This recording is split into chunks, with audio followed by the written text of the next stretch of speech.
우리는 인생을 살면서 갖가지 두려움에 휩싸일 때가 있습니다.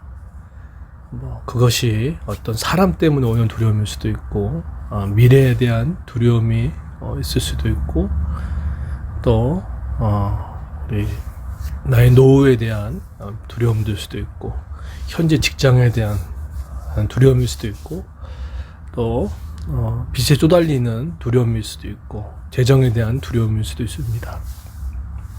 사실은 두려움이 여러분 이 두려움과 이 두려움은 사실은 우리로 하여금 생각과 몸과 마음을 마비시키는 아주 강력한 독소죠. 사실은 오늘 아브라함도 자신의 어떤 이 생명에 대한 위협의 두려움을 느낀 나머지 자신의 아내를 누이라고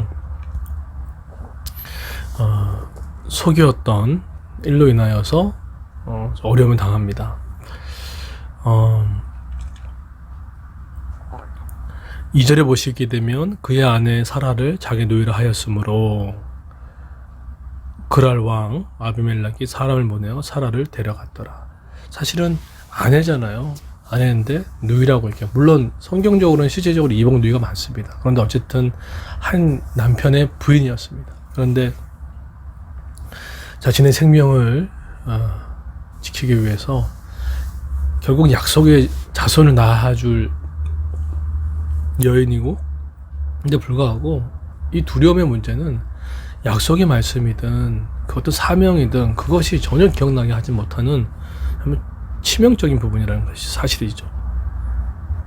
그런데 이러한 아브라함의 두려움에 빠져 있었던 이 상황 가운데 하나님께서 앞서 행하십니다. 사실은 여기에는 아브라함이 기도를 했다, 강청을 드렸다는 내용이 없어요.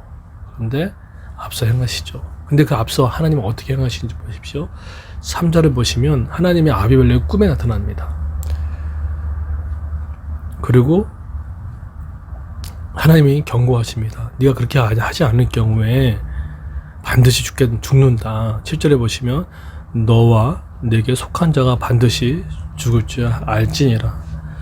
그리고 이 일로 인하여서 사실은 어떤 심판이 있었냐면 18절에 보시면 여호와께서 이 왕의 아브라함의 아내 사라율로 아비멜렉의 집의 모든 태를 닫으셨더라.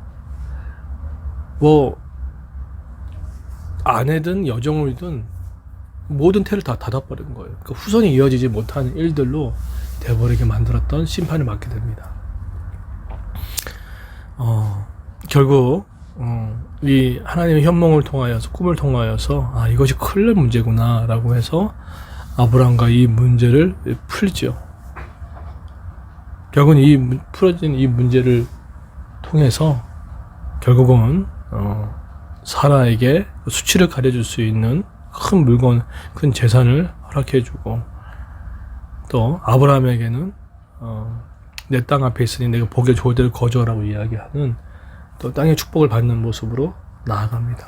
이래서 하나님의 메시아에 대한 후손에 대한 약속을 하나님이 신실하게 지켜나갑니다.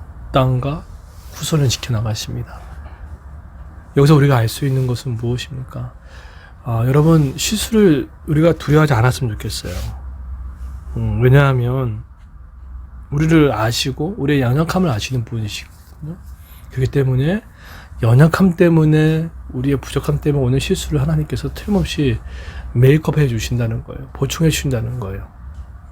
좀 그러한 좀 든든한 믿음이 있었으면 좋겠어요. 이 마음이 있다면 우리 자녀들이 조금 실수하더라도 또 마음이 든든하게 같지 않을까라는 생각들을 갖습니다.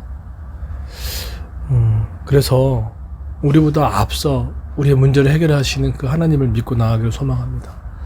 더 나아가서 하나님께서 아비멜렉에게 이렇듯 나아갔던 것처럼 안 믿는 그들의 삶에도 있기를 소망하는 바라겠습니다.